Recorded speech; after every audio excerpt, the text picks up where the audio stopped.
Still, at least I'm getting paid, and I loads of money, you know.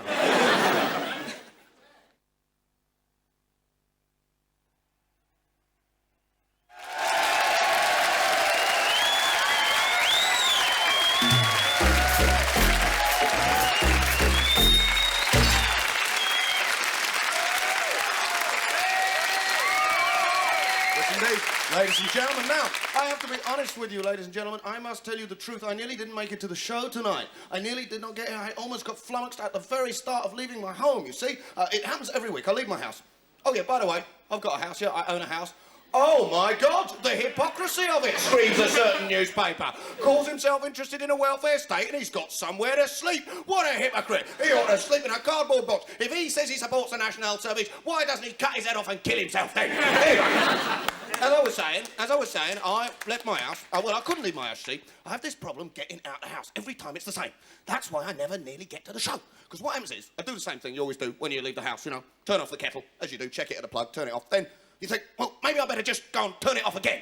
Just in case I went blind the first time, you know, and I didn't turn it off properly. So I go and really turn it off properly that time. I think, right, the kettle is off. And then I turn off the telly at the plug. You know, you do, just turn it off at the plug. And then I think, well, maybe I better just unplug it altogether, you know, just be really safe. And then I think, well, I'll get an electric screwdriver, right, and undo the socket at the wall and remove the socket altogether and wrap bits of insulating tape round the bits of bare wire, just in case a spark doesn't jump from the wall to the telly and cause it to spontaneously combust, you know. And I think, well, just maybe it will spontaneously combust, so I'll tell you what I better do. I better run a bath full of water, right, and get the telly and put it in the bath full of water, just in case it bursts into flames while I'm out of the house, right? So I've done the telly, and then I think, I'll go in the kitchen, right? I'll go in the kitchen, and I'll check the gas cooker. So I check each gas tap, looking at each one, going, that one is definitely off. That one is definitely off. I look at it really, really hard, thinking it's definitely off, it's definitely off. And then I think, well, maybe it only looks off. Maybe it's just a tiny bit of gas sneaking out, and halfway while I'm down the road, it goes, my house will be gone, you know. So I think I better give them a bit of a jiggle, right? I'll just jiggle each little gas tap, just jiggle one, just give it a bit of jiggle, make sure it's in its off notch. So I jiggle each one, jiggle that one, jiggle that one, jiggle that one, and I'll go away and I think, oh my God, maybe while I was jiggling them, I turned them on instead of off, right? So I go back and I think, I'll tell you what, I'll ring the gas board and ask them to disconnect the gas till I get home, right?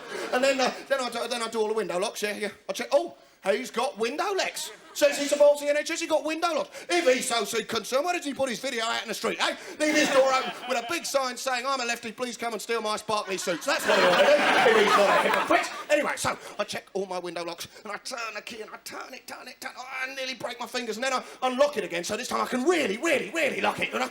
And then I leave 2 lights on upstairs, and 1 light on downstairs. Because burglars don't know that trick. No, they don't. They see 2 lights on upstairs, they think, oh, there's a party going on there.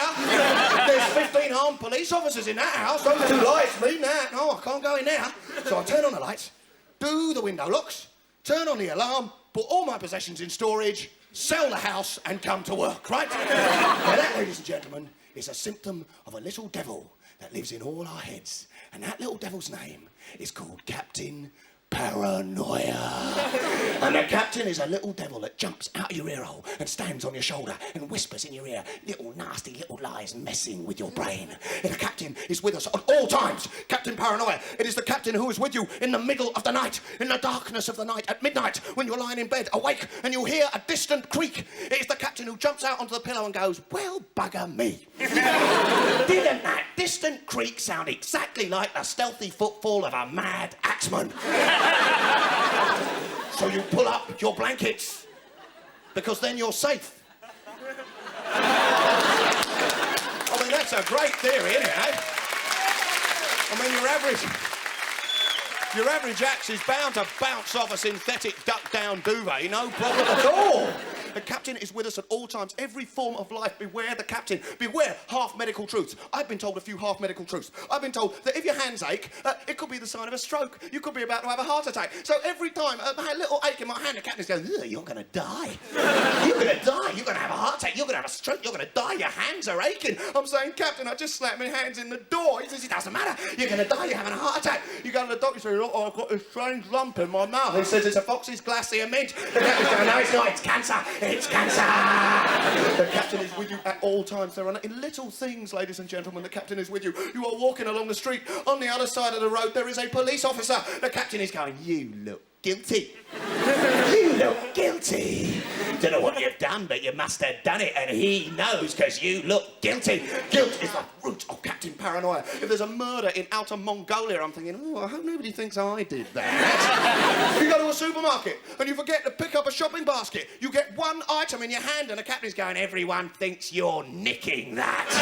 you have to hold it up at arm's length, waving it around like that, saying, I am not going to steal this item, I have every intention of paying for this item. The captain has a surreal sense of humour, ladies and gentlemen. A surreal. He must take drugs. I think Captain Paranoia takes drugs. Because if you're ever in a church, at a friend's wedding, and you're sitting in a pew, and the vicar says, does anyone have any reason why these two should not be wed? The captain's going, ugh. Wouldn't it be awful if you said something now? You'd regret it for the rest of your life, wouldn't you? It'd be the most terrible thing you ever did. You'd have to kill yourself. It'd be so embarrassing. I'm going, Captain, I'm not going to say anything. Shut up. You might go mad. You might go mad and say something. You have to kill yourself. It's so embarrassing. The captain is with us at all times. He is a social animal. He loves to mess with our social aspirations. So you go to the party. On your way, you go to the off-licence, pick up a 4-pack of beer cans, and you pick up the captain with them. And when you get to the party, you're wandering around with the captain going, oh, you're being really boring now. Everyone thinks you're being boring now. The girls don't fancy you. You look a right ugly prat. What a stupid pair of trousers. You're being boring. But worse is to come. It is the captain who wakes you up in the morning after the party, standing on the pillow, waking you up through the worst excesses of your hangover. Go in. Go on. Wake up. Come on. Wake up. Right. Now. What the flippin' heck did you say last night? So you have to ring all your friends going, oh my God, what did I say last night? Was I being embarrassing? Was I being a total prat? Was I being embarrassing? And their friends say, you being embarrassing? What about me being embarrassing? Because all their captains have been talking to them going, you were being embarrassing. What did you say last night? And suddenly what was a memory of a very happy party becomes a whole load of little whinging farties going, oh my God, nobody likes me, everybody hates me, nobody likes me. The social aspect of the captain is even worse than the guilt aspect. The captain knows that we all desire friendship. We all want to be loved. So on your birthday, the captain jumps out of the window and strolls happily up the road with Posty and squeezes himself through the letterbox and flops down on the mat with the rest of the cards. Go in. Go on. Count them. Count your flipping cards. Not very many, are there? Only from your family, and they don't count, do they? That's because nobody likes you, Ben. Now, the captain has been with us since the dawn of time. There has never been a part of human race when the captain's phenomenon has not been with him. Phenomenon, you tried saying phenomenon on live television with a man trying to wind you down. There has always been a part of us that the captain has been there. Since the first Neanderthal person strolled away from his cave thinking, oh my God, did I roll the stone in front of it or not? I just can't remember. We've all been paranoid. Julius Caesar only invaded Britain because he thought everyone thought he had a small dick, you see. You know, statues, the Roman statues, tiny little dicks. He thought, I better invade Britain. He think, I've got one of those, you see. When Abraham Lincoln delivered the Gettysburg Address, the finest piece of political oration in history, he turned to his wife after and said, do you think people liked it? I'm not sure. I thought I was being a bit of a prat, really. I thought I was being boring. I mean, Juliet killed herself for the love of Romeo, and Romeo's going to his mates, I don't think she loves me. I really don't. Not really loves me. The captain has been with us at all times. But ladies and gentlemen, things have changed. Because the captain used to have so many fears to put on our shoulders, so many things to whisper in our ears. Oh, he had loads. I used to worry about nuclear war, and the captain would make it worse. He'd say, yeah, and what's more, I read a book. Apparently, if you're within 1 million miles of the epicenter, your eyeballs get welded to the back of your skull. And that's true. But now, the captain doesn't worry with the little paranoids that he used to give us. He used to say, apparently, if you go to the toilet, it makes you infertile, and that's true, but not anymore. No, the captain has the big one now. The 1980s are the best time for Captain Paranoia. This is his dream time. Because for the last 18 months, every little captain on every little shoulder has been whispering in every little ear. Go on. Go on. Go on, go on, go on, go on, go on. Go on. Analyze every last kiss. Every little snog. Every tiny, farty little grope you ever had. Because maybe, just maybe, showing your dick to Cindy Smithers behind the bike shed for half a crown in 1966 could have given you AIDS.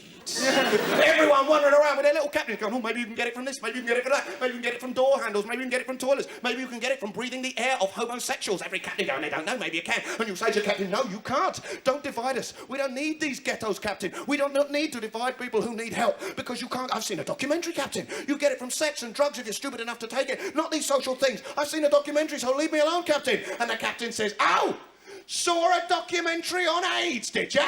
You idiot. Maybe you can get it from that! Ladies and gentlemen, the captain is a fool and a liar. Kick him aside. He seeks to divide us. Right now, we're